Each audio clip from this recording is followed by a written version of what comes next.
ఆచి చికెన్ మసాలా భూమిని వెలుగుమట్లలో సమర్పించడం జరిగింది. ఆ తర్వాత ఏ ఇబ్బంది లేకుండా అక్కడ మరి భూదాన్ బోర్డు ఆధీనంలోనే భూమి ఉన్నది.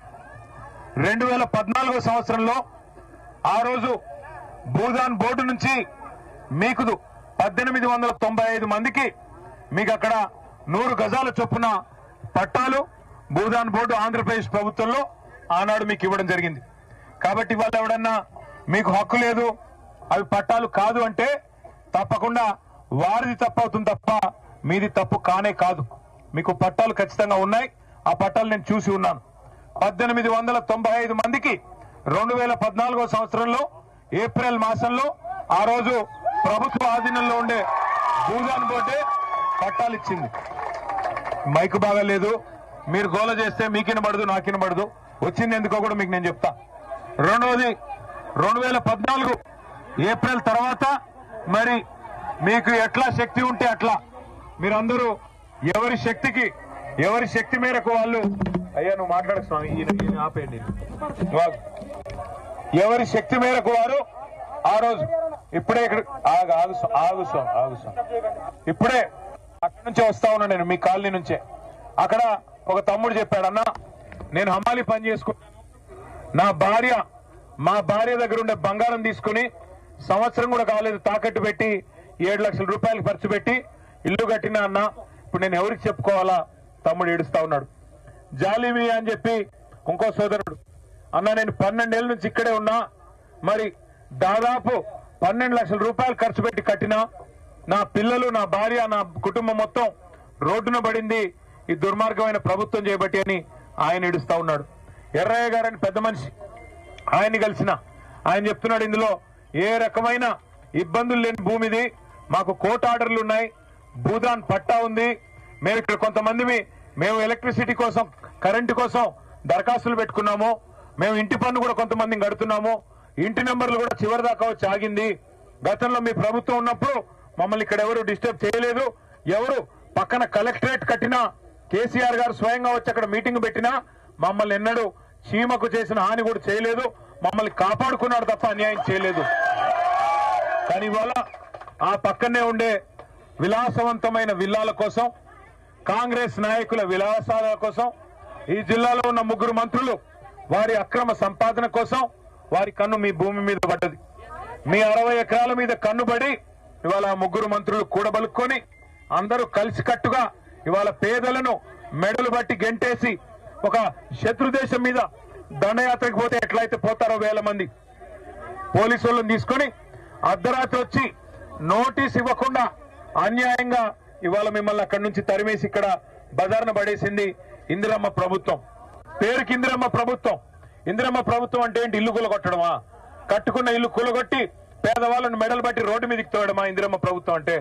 ఇందిరమ్మ ప్రభుత్వం అంటే ఇంటర్మీడియట్ చదువుతున్న పిల్లలు, ఇవాళ ఎంతో మంది పిల్లలు అక్కడ ఉన్నారు, చదువుకోవాల్సిన పిల్లలు, వాళ్ళని రోడ్డు మీద వేసి చదువు లేకుండా చేసి వాళ్ళ నోట్లో మట్టి కొట్టి ఇవాళ మీ అందరినీ బజార్లోకి తోసింది ఈ ప్రభుత్వం.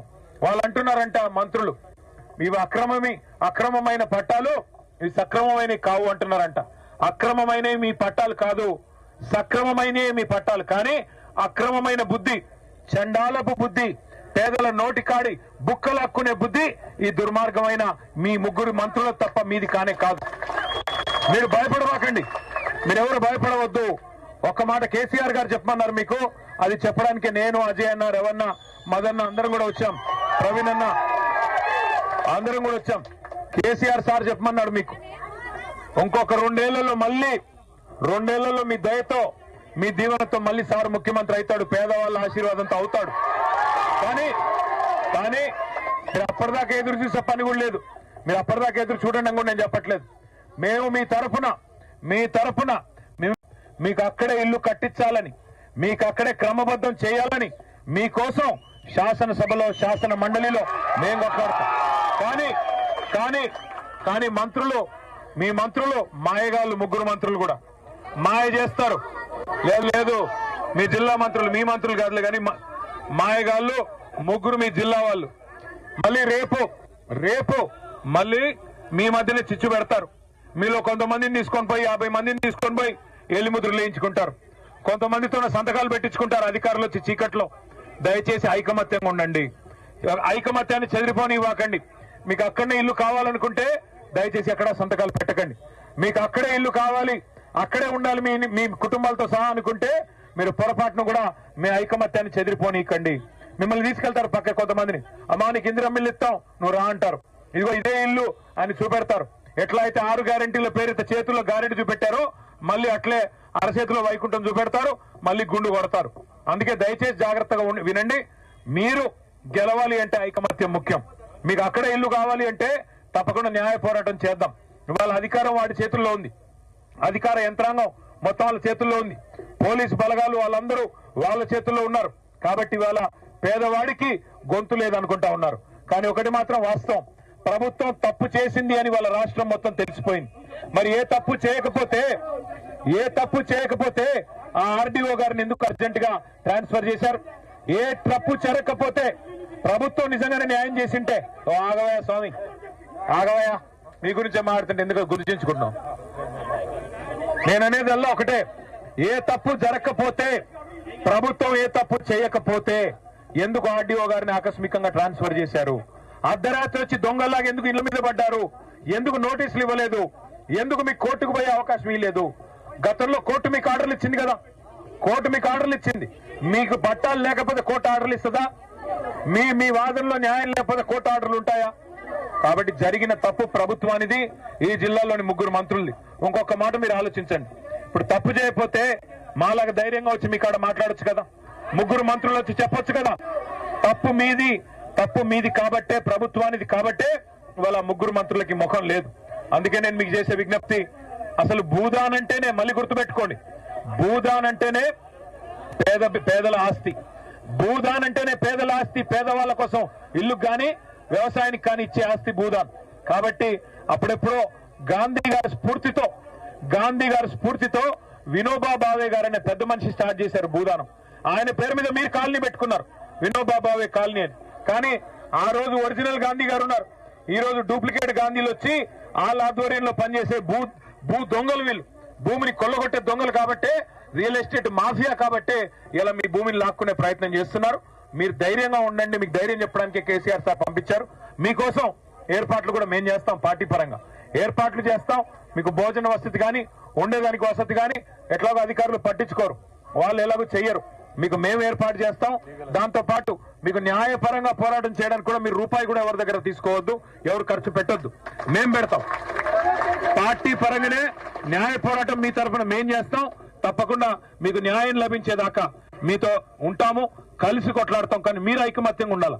మీరు మళ్ళీ మీరు కొంతమంది చెదిరిపోయి సంతకాలు పెట్టి వేలుముద్రలేసి ఆయన ఏదో ఇత్తనన్నాడు, ఈయనేదో ఇత్తనన్నాడు అంటే మళ్ళీ శటకోపం పెడతారు, మళ్ళీ మోసం చేస్తారు. మళ్ళీ ఒకసారి 2.5 ఏళ్ల కింద ఎట్లా గ్యారెంటీ చేశారు, అరిచేతిలో వైకుంఠం చూపెట్టి నెలకు 2.5 ఇస్తామన్నారు. మహిళలకు ఇచ్చారా? తులం బంగారం ఇచ్చారా? ముసలోళ్ళకి 4,000 అన్నారు, ఇచ్చారా? ఏదన్నా ఒక్కటి చేశారా? పోనీ ఇందిరమ్మ ఇండ్లు అన్నారు, ఉన్న ఇండ్లు కూలగొడుతున్నాడు కదా. హైదరాబాద్ లో కూల్చివేతలే, హైడ్రా పేరు మీద రాష్ట్రం అంతటా కూల్చివేతలే, ఖమ్మంలో ఎలుగుమట్లలో కూల్చివేతలే, మొత్తం రాష్ట్రంలో మీ ఆస్తులు లాక్కోవడం తప్ప, మీ శక్తిని లాక్కోవడం తప్ప ఏం చేసింది 2.5 ఏళ్లలో ఈ ప్రభుత్వం? ఆలోచించండి. అందుకే దండం పెట్టి చెప్తున్నా, మీరు ఐకమత్యంగా ఉంటే మేము మీకు సాయం చేయగలుగుతాం. మీరు ఐకమత్యంగా ఉంటే మేము మీకు సాయం చేయగలుగుతాం. మీకు ఇక్కడ ఇవాళ ఉదయం కూడా కొన్ని పార్టీల వాళ్ళు వచ్చారు, తప్పకుండా ఇక్కడ అందరం కలిసి కొట్లాడదాం, మాకేం ఇబ్బంది లేదు. ఇందులో ఏం రాజకీయం లేదు, ఇప్పుడేం ఓట్లు లేవు, మాకేమి అర్జెంటుగా ఏం ఓట్ల కోసం తాపత్రయపడాల్సిన అవసరం లేదు. కేవలం మీకు న్యాయం చేసేదానికి ఎవరు వచ్చినా అందరం కలిసి కొట్లాడదాం. ఇక్కడ ఈ తమ్ముళ్ళు కొంతమంది ఉన్నారు, అక్కడ ఇంతకుముందు ఎర్రన్నలు కొంతమంది కలిశారు, అందరం కలిసి కొట్లాడదాం. మీకు న్యాయం జరిగేదాకా ఈ